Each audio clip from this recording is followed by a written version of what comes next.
don't need to do endless reps, die on the treadmill, and eat dry chicken 24/7 just to build an anime physique like Toji, Sungjin-woo, or Gaara. Because you can actually spend less time, less effort, and still look aesthetic while being as lazy as possible. So today, I'm gonna show you the laziest way to achieve your anime physique with just 3 hours per week, all from the comfort of your own home. Now, look at any shonen anime protagonist, you're gonna see the same thing across the board. Goku literally bleeding into the dirt. Deku breaking his bones just to land a punch. Rock Lee training 1,000 reps, doing one-arm push-ups with one arm broken like it's a normal Tuesday. It's very easy to look at that and think that's what I need to do. I need to train at that intensity so I can grow big and strong and also defeat all of my bullies at school. But honestly, most of us don't want to be massive muscular freaks or be able to kill a man with one punch. At least not most of us. I may still have those desires. I'm not speaking for myself here. We just want to look better, feel better, and maybe have a jawline sharp enough to cut apples. So you don't have to go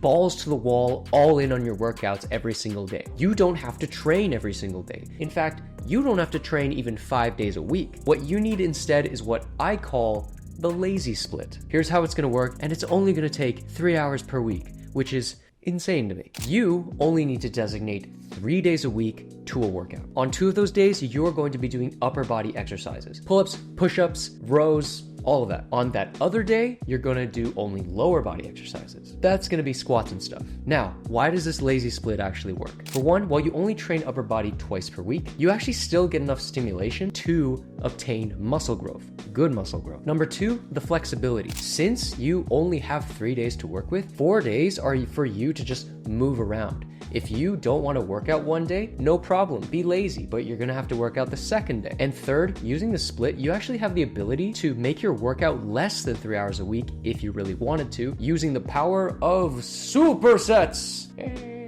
And here's how that's gonna work. In a single upper body day, you would be alternating pulling and pushing exercises. But instead of resting after a set of a pulling exercise, you would jump immediately into that pushing exercise. Then you would rest for 2-3 minutes. For example, I just finished a set of 10 pull-ups. I'm going to immediately, without break, drop into a set of 20 push-ups. After rows, I might drop right into pike push-ups. Even with the legs, after squats, I'm gonna do some hinging motion with hamstring curls or hip hinges. Since each of these are opposing muscle groups, back, chest, quads, hamstrings, they don't affect each other at all. So while your pulling muscles are resting, your pushing muscles are doing the work. With supersets, your workouts go from about an hour to about 30 minutes. And with that extra time saved, you could throw in an extra upper body day if you really wanted to. If you don't want a superset, that's fine. 3 hours a week is still stupidly efficient amount of time. But this split alone isn't gonna be the thing that gets you the anime physique in the laziest way possible. Because if you wanna take full advantage of the lazy split and get the most gains with the least work, the type of exercises that you use in this split matters a lot more. So let's talk about muscle min-maxing. And for this one, I want you to think about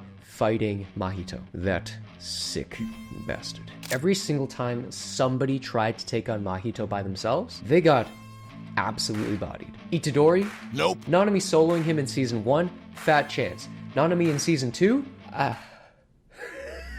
It was only when Itadori and Nanami teamed up did they get really close to defeating him. Or when Itadori and Todo actually finally got rid of him. And of course Noburo was there too. Point is, if they kept sending in guys one at a time, they'd be there forever, burning through their energy, just getting nowhere. But working all together to take down the bastard, that's when they finally got him. And your muscles work the exact same way. If you're gonna be doing one exercise for your bicep, one for your tricep, one for your chest, just sending them in one at a time, it's gonna take ages for you to get through a whole workout, and it's gonna take far more effort. And honestly, nobody's got time for that, especially your lazy ass. Which is why we need to min-max our muscle. Minimum amount of effort, maximum muscles worked. Which is why the solution to this is compound movements. Exclusively compound movements. No isolation, no time. We're too lazy for this. Too lazy. Compound movements are exercises that work multiple muscle groups at the same time. Pulling movements like pull-ups and inverted rows recruit your back, rear delts, biceps, your forearms, and your core to an extent. Pushing movements like dips, push-ups, pike push-ups, they're going to recruit your chest, triceps, shoulders,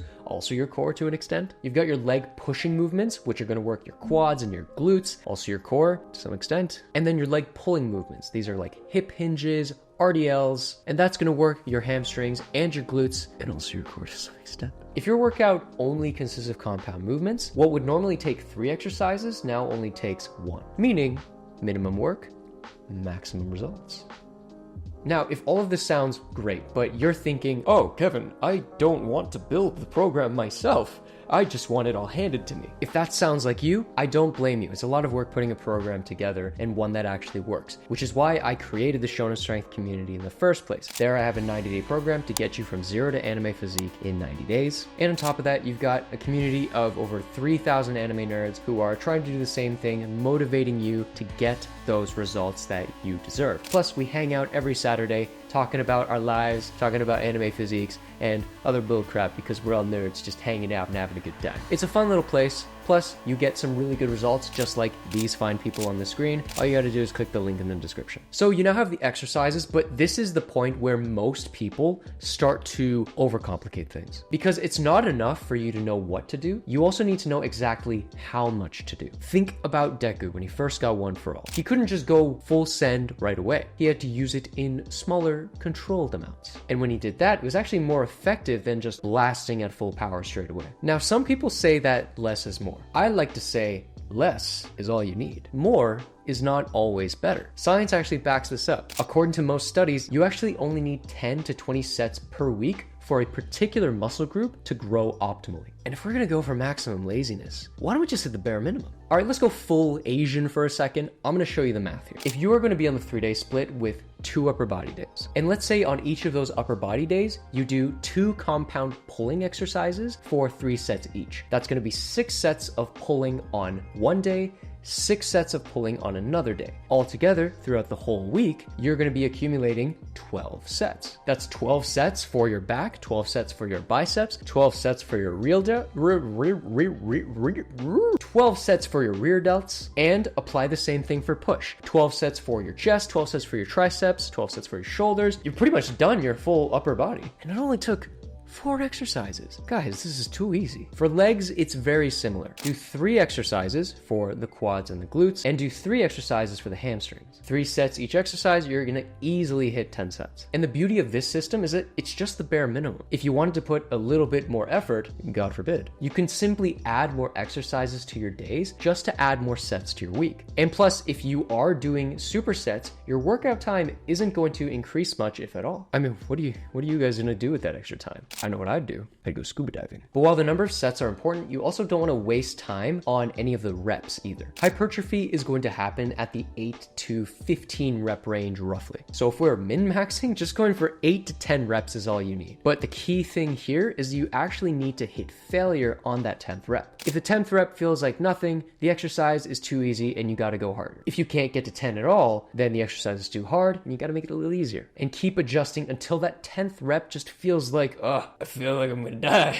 And you're on the floor just reconsidering your life choices. Been there many times. But here's the thing. None of that is gonna matter if you mess up this part of the system. Let me ask you a question. What is the laziest thing you can do? Watching anime? Eating a bag of chips? Maybe doing a bit of both? Maybe I'm doing that right now. Actually, the answer is nothing. Absolutely nothing. And this is exactly what you need to do. Luffy famously, I would like to add ridiculously, falls asleep in the middle of a fight, snoring and fully unconscious. How does he do it? And somehow he just wakes up and hits harder than he ever could before. It might not make any sense to you. God knows it doesn't make any sense to me. But that man, he understood the power of rest. When you rush your rest periods between your sets, your muscles haven't recovered enough to recuperate properly. Thus, they produce less force, less output, and you get less gains. So learn to be lazier and just chill between your sets. Once you catch your breath, once your muscles feel primed, once the burn is gone, and when you feel ready to go, then hop into your next set. But the workout isn't the only thing that we need to be min-maxing if we want maximum gains. Because diet is where most people make it way harder than it needs to be. So if you want a brain-dead, minimalist way to reach your dietary goals, let me introduce you to my monkey brain macros. And for this, I want you to think about Shikamaru for a second. Shikamaru, one of the smartest characters in Naruto,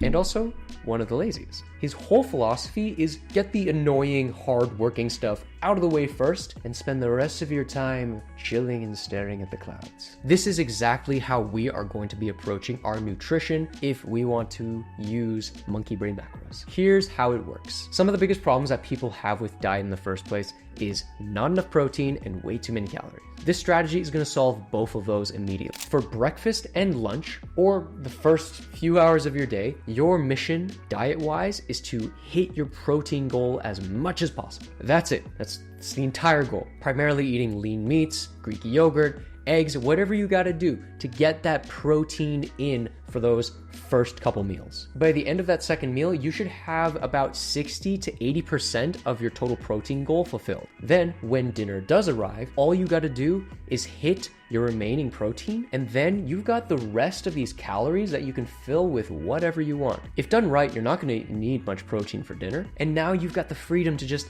eat whatever, and you can easily count the calories. Whole foods, of course, are going to be better for you, but if you already nailed your protein and calories are going to be on track, dealer's choice. Do what you want. I'm not going to stop you. This works so well for people who want to lose fat, but don't want to overthink the diet part. Since you're loading up on protein early in the day, you're going to be a lot more full and satiated by the end of the day. Plus, my clients who have done this have been able to manage their calories and protein so much easier because they're able to prioritize that first. Do the hard work, get that out of the way, then you can chill and munch on some donuts. But diet is only half the battle when it comes to shredding. Everyone and their mother knows that doing cardio is going to help melt the fat off your body. But what if I told you that you no longer have to be gasping for air on the treadmill just to shed a couple pounds? Maybe it sounds too good to be true, but there's a lot more chill way that you can get your cardio in without wanting to die.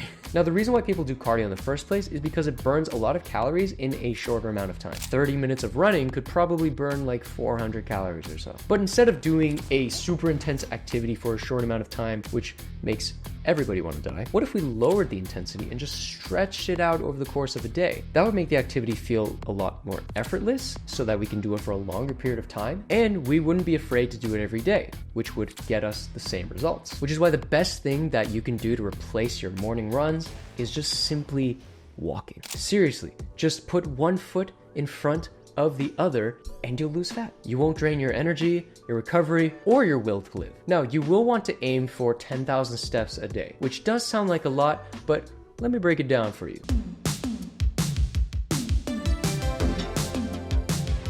At a normal walking speed, 1,000 steps usually just takes 10 minutes. So all you really need to do is just break it down further. You only need 3 30-minute intervals to get to 9,000 steps. That's just a 30-minute walk after each meal. And the last 1,000 is just going to be accumulated from you walking around your house, walking around the office, or you're probably walking around something. I assume you're not in a couch the entire day. And if you break it down like that, it just sounds so easy. Anybody can do it. It'll help you keep in a calorie deficit without tanking your energy levels or eating into your recovery. But this lazy hack is probably one of my favorites and the most useful tip in this entire video. It's so easy to do that you can do it with your eyes closed. In fact, if you don't, that's weird. It's simple. Sleep more. While you're sleeping, your body is releasing growth hormone into itself. That's the stuff that's going to help you build muscle, repair it, and wake up bigger and stronger. So every hour of sleep that you are skipping are gains that you are leaving on the table. Imagine that.